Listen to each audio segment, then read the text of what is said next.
स्वागत है। कांग्रेस पार्टी के ऑफिशियल ट्विटर हैंडल से ट्वीट किया गया 145 दिन बाद, जिसमें आरएसएस की वर्दी में आग लगती हुई तस्वीर और धुआं उठता हुआ तस्वीर, जिसको लेकर बीजेपी की तरफ से कहा गया है कोई पहली बार नहीं है जब इस तरह से आग लगने की बात की गई हो कांग्रेस पार्टी की तरफ से। इससे पहले भी चाहे कैम्ब्रिज यूनिवर्सिटी में राहुल गांधी की तरफ से कहा गया हो या चिंतन शिविर में भी राहुल गांधी की तरफ से आग लगने की बात कह दी गई थी कि कभी भी आग लग सकती है देश में। एक बार सुना देते हैं दोनों बयान आपको।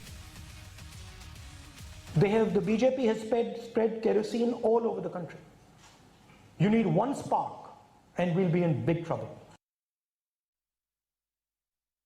अभी ये लड़ाई शुरू हुई, आने वाले समय में आपको दिखेगा हिंदुस्तान में आग लगेगी।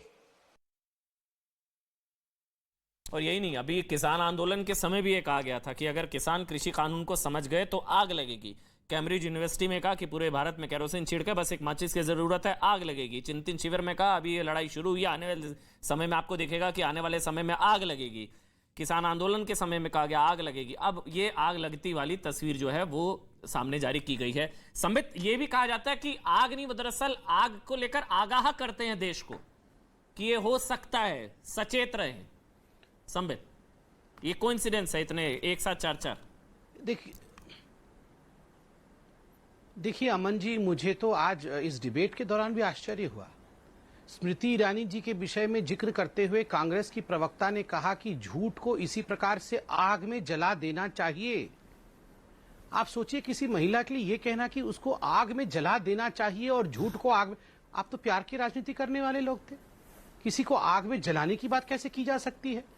दूसरी बात, जहां तक आपके प्रश्न का सवाल है कि राहुल गांधी कैम्ब्रिज यूनिवर्सिटी में, चिंतन शिविर में, किसान आंदोलन में, और आप एक और बात भूल गए हैं, अग्निवीर पे प्रोटेस्ट करते हुए भी राहुल गांधी ने कहा था देश में अब आग लगेगी। तो ये राहुल गांधी बार बार क्यों आग लगने की बात करते हैं? क्योंकि उनके डीएनए में है, पिता ने आग लगवाया, बड़ा पेड़ गिरता है तो धरती हिलती है। और जिस प्रकार से पिता के उकसाने के पश्चात पूरे हिंदुस्तान में आगजनी हुई, 84 के दंगे हुए, 5000 सिखों का कत्लेआम हुआ, ऐसे भी सिख बंधु थे, मुझे बताते हुए मेरी रूह कांप रही है कि उनके ऊपर ट्रक के टायर इत्यादि डाल करके उन्हें जिंदा जला दिया गया। सज्जन कुमार इत्यादि आज जेल के पीछे हैं। ये जगदीश टाइटलर इत्यादि लोगों ने उकसाया, कांग्रेस पार्टी के लोगों के गले में, गोधरा के ट्रेन में हिंदुओं को, कार सेवकों को जिंदा जलाया गया। मैं आपको पूरा फहरिस्त देता हूं। 1967 रांची हटिया के जो दंगे हुए, 184 deaths, 1969 Gujarat rights 512 death, 1980 Moradabad rights 400 death, 1984 Bhiwandi rights 278 death. उनके बयानों को पढ़े तो इसमें है वो आग को लेकर आगाह कर रहे हैं। वो कह रहे हैं कि आने वाले समय में दिखेगा आग लगेगी, पूरे देश में केरोसिन छिड़का बस एक माची की जरूरत है, पूरे हिंदुस्तान में आग लगेगी। अगर किसान कृषि कानून को समझ गए तो आग लगेगी। तो वो कह रहे हैं कि इस तरह के हालात आप लोगों ने पैदा कर दिए कि देश आग के मुहाने पर है और वो देश को आगाह कर रहे हैं। फिर मैं आचार्य प्रमोद और इसके बाद राधिका। हाँ बोलिए संबित। छोटी टिप्पणी कर। हाँ कर, एक मिनट चलिए। संगीत जी बोलना चाह रहे थे। देखिए अमन जी, संबित जी, हाँ संगीत जी प्लीज, संगीत जी 30 सेकंड। राधिका उसके बाद आपके पास आ रहा हूं। संबित जी, वो दरअसल वो आग लगाने वाले लोगों के साथ मिले हुए हैं। आपको पता होना चाहिए कि शायद मैं गलत यदि नहीं हूं तो संभवतः जो किसान आंदोलन के एक बड़े प्रमुख नेता हैं, जिनका नाम बड़ा, वो बड़े टेलीविजन के पसंदीदा नायक भी रहे हैं, वही राहुल गांधी की ये जो भारत जोड़ो और या भारत नाम लीजिए ना, योगेंद्र यादव की बात कर रहे हैं आप। आपके दर्शक जान जाएंगे, मैं इतना कह दिया काफी है। वो भी इस भारत तोड़ो यात्रा के हिस्सेदार हैं, वही उनको गाइड कर रहे हैं। अच्छा ये क्या, अच्छा ठीक है संबित, आप जवाब पूरा कर लीजिए, फिर मैं राधिका और आचार्य प्रमोद के पास जाऊंगा। जल्दी से संबित। देखिए, मैं बहुत जिम्मेदारी के साथ कुछ बताने वाला हूं, उसको अन्यथा मत लीजिएगा, मगर इस पर विचार करिएगा। ये राहुल गांधी हर डिस्कशन में, इंटरनेशनल डिस्कशन में, हर प्लेटफॉर्म पे ये जो हिंदुस्तान में आगजनी होगी, इंतजार करिए, आग लगने वाला है, आप देखिएगा हिंदुस्तान धू धू करके जलेगा, और आज उसका चित्रण भी करना, इसके पीछे का मकसद क्या है मैं बताता हूं। ये जो परिवार है, इस परिवार को लगता है कि हिंदुस्तान के सिंहासन पर बैठना इन्हीं के परिवार का अधिकार है। क्वीन विक्टोरिया, ये जो राजा रानी होते हैं ना, ये अपने परिवार को उसी प्रकार का एक राजा रानी का परिवार मानते हैं कि हिंदुस्तान इनकी बपौती है, और अगर गलती से सत्ता साधारण लोगों के हाथों में चली गई है तो कोई भी षड्यंत्र करना पड़े, आगजनी ही क्यों ना करने पड़े, लोगों का इस्तेमाल करके आग ही क्यों ना जलाना पड़े, आग जलाकर भी हम सत्ता में आएंगे, यही मानसिकता कांग्रेस पार्टी की है। वरना आप बताइए 84 में आग लगाया था कि नहीं राहुल गांधी के अब मैं पिताजी ने? आचार्य जी आपके पास आऊं, उससे पहले एक कमेंट राधिका का। राधिका, ये क्या कोइंसिडेंस है, हर जगह चिंतन शिविर आग लगेगी, कैम्ब्रिज यूनिवर्सिटी आग लगेगी, किसान आंदोलन आग लगेगी, अब आग, ये इतनी आग? राधिका, आग तो लगी हुई है, आग तो लगी हुई है। महंगाई की आग क्या देश में नहीं लगी हुई? 7% महंगाई बढ़ गई है ना, बढ़ी है कि नहीं बढ़ी है? खुदरा महंगाई कितनी हो गई है? 7.62% बनी है। आग तो लगी हुई है। बेरोजगारी की आग लगी हुई है। 2 करोड़ साल में रोजगार देने का वादा किया था, कहाँ है रोजगार? जो थे वो भी छीन लिए। तो आग तो लगी हुई है ना, नफरत की आग तो लगी हुई है। इतनी नफरत की आग लगी हुई है कि मोदी जी जो कपड़े देखकर इंसाफ करते, क्योंकि वो कपड़ों से पहचानते हैं ना जी लोगों को, इसीलिए बिल्किस बानो जो बुर्खा पहनती है, उसके बलात्कारी 3 साल की बेटी, उसके बलात्कारियों को छोड़ दिया जाता है। इनके एमएलए संस्कार की दुहाई देते हैं, उनका माला पहनाते हैं और मिठाई खिलाते हैं और उनके पैर छूते हैं। तो आग तो लगी है ना नफरत की। नफरत की आग तब भी लग रही है जब इनके एमएलए तिरंगा लेके निकलते हैं जम्मू कश्मीर में, जब छोटी सी बच्ची का बलात्कार हो जाता है। तो नफरत की आग नहीं लगी है? कहा था धारा 370 हटेगी जम्मू कश्मीर से, कश्मीरी पंडित वापस जाएंगे। 110 दिन से ऊपर हो चुके, कश्मीरी पंडित हाथ जोड़ के बैठे हुए घाटी में और कह रहे हमें सुरक्षा दे दीजिए, क्योंकि कभी हमारे टीचर मार दिए जाते हैं, कभी कोई गवर्नमेंट ऑफिसर मार दिया जाता है। क्यों? कश्मीरी पंडित वापस जाने थे ना। आज कश्मीरी पंडित खुद कहते हैं कि वहां के हालात आज तक ऐसे नहीं हुए। आग तो लगी है ना, महंगाई की आग, नफरत की आग, महिला सुरक्षा की आग जी। कहा था ना प्रधानमंत्री जी ने 15 अगस्त को, क्या कहा था? महिलाओं का सम्मान करो। ये सम्मान हो रहा है जब गुजरात में उनकी सरकार ऐसे कातिलों को, बलात्कारियों को पूछ के छोड़ रही है।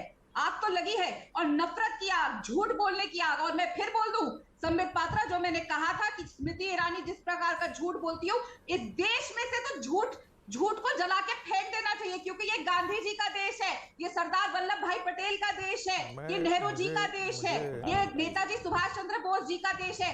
ये डरपोक सावरकर का देश नहीं है जो माफीनामे लिखते थे और कहते थे तिरंगा मत लहराओ। ये आरएसएस की हेट की राजनीति का देश नहीं है। आखिरकार आपको झुकना पड़ा ना, और मानना पड़ा कि नेताजी सुभाष चंद्र बोस जी कौन है और सबसे बड़े क्रांतिकारी, तभी आपने उनकी मूर्ति स्थापित करी। और यही सावरकर जो उस वक्त कहते थे, देश के हिंदू युवाओं को आके कहते थे, आओ, भारतीय युवाओं को आके कहते थे कि ज्वाइन करो ब्रिटिश की आर्मी, ब्रिटिश की नेवी, ब्रिटिश की एयरफोर्स, और किसके खिलाफ लड़ो? हमारे स्वतंत्रता सेनानियों के खिलाफ लड़ो। किसके साथ मिलकर लड़ो? देश के अंग्रेजों के साथ मिलकर लड़ो। आग आप लोग तब से लगा रहे हैं और ये आग कांग्रेस बुझाने का फिर एक बार काम करेगी। मैंने नहीं टोका, इसलिए आपने पूरा बोला 2 मिनट। अब मैं 2 मिनट बाद मेरा टोकना। संबित, आप जवाब दे दीजिए कि बस मेरा सवाल ये था कि आप नफरत से लड़ना चाह रही हैं, लेकिन आगजनी करके नफरत से कैसे लड़ेंगे? मतलब आग लगाकर भारत को कैसे जोड़ेंगे? बस वो कंसर्न है मेरा। बाकी आपकी पॉलिटिक्स अपनी जगह, लेकिन आप आगजनी के लिए उकसाएंगे और नफरत से जीत जाएंगे। नफरत से आग लगाकर कैसे लड़ेंगे, ये मेरे को समझना था। संबित, आप बोल लीजिए, उसके बाद आचार्य जी आ रहा हूं। बस 1 मिनट और, आचार्य जी आ रहा हूं। संबित, आप जवाब दे दीजिए। मुझे सिर्फ 2 विषय रखने हैं। पहले तो आज मैं न्यूज 18 के माध्यम से तमाम मराठियों को, महाराष्ट्र में बसने वाले तमाम लोगों से एक अपील करता हूं कि ये जो घृणा है कांग्रेस पार्टी की सावरकर को लेकर, इसका जवाब दीजिएगा। ये जो सावरकर को रोज रह के गाली देते हैं ना कि सावरकर ऐसा, सावरकर वैसा, सावरकर ऐसा, मराठियों का शान है सावरकर, हिंदुस्तान का शान है सावरकर।